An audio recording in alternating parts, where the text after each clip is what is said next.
নমস্কার, আমি স্বাধীন নার্সিং ইনস্টিটিউটের বিএসসি তৃতীয় বর্ষের ছাত্র। আজকে আমি আপনাদের স্বাস্থ্যবিধি সম্পর্কে আলোচনা করব। আজকে আমার বিষয় হলো টিবি বা যক্ষ্মা।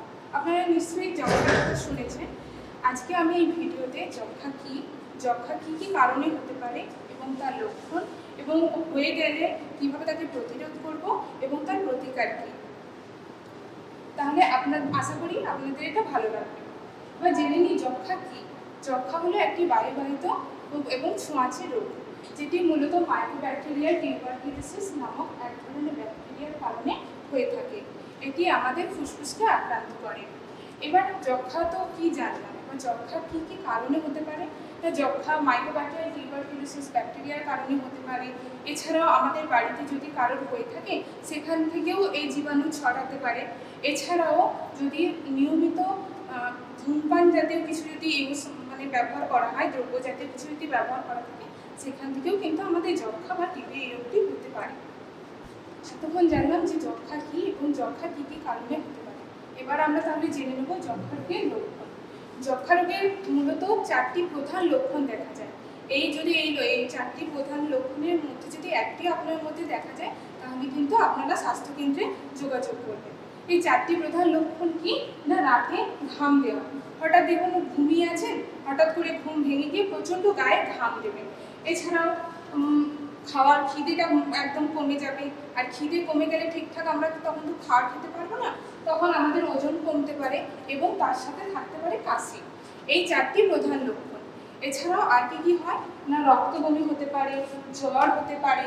আর এই সময় তো আমরা ভালোভাবে খাওয়া দাওয়া খেতে পারি না, তার জন্য আমাদের শরীর দুর্বল হতে পারে, মেজাজ খিটখিটে হয়ে যেতে পারে। তাহলে এই সমস্ত লক্ষণ যদি দেখা যায়, তাহলে আমরা বুঝবো কিন্তু আমাদের যক্ষ্মা হয়েছে।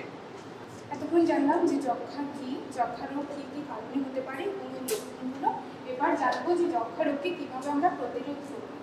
না, শুধু নির্দিষ্ট স্থানে ফেলতে হবে, হাঁচি বা কাশির সময় রুমাল দিয়ে মুখ ঢাকতে হবে, যাতে এর মাধ্যমে জীবাণু না ছড়িয়ে পড়ে। এবং শিশুদের BCG টিকা দিতে হবে।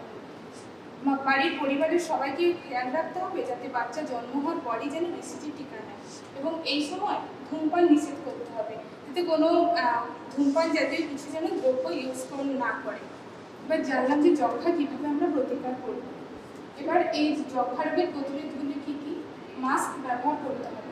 যখন বলতে হবে যে যার হয়েছে এই যক্ষ্মাটি, তাকে বলতে হবে সবসময় মাস্ক ব্যবহার করুন, দূরত্ব বজায় রাখতে হবে, যাতে পরিবারের বাকি সদস্যদের যাতে সেই যক্ষ্মা জীবাণু ছড়িয়ে না যেতে পারে, তার জন্য তা থেকে কিন্তু পরিবারের সমস্ত সদস্যকে দূরত্ব বজায় রাখতে হবে।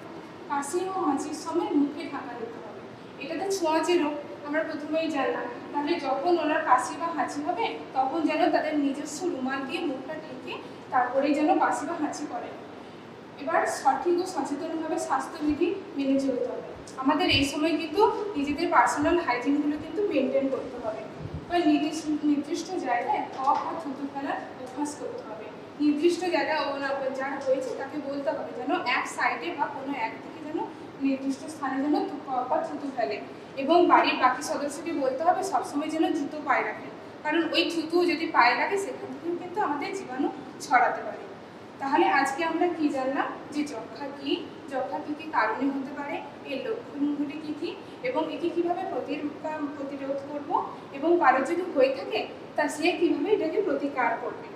আপনাদের যদি এই ভিডিওটা ভালো লেগে থাকে তাহলে like, comment, share and subscribe করবেন। ধন্যবাদ।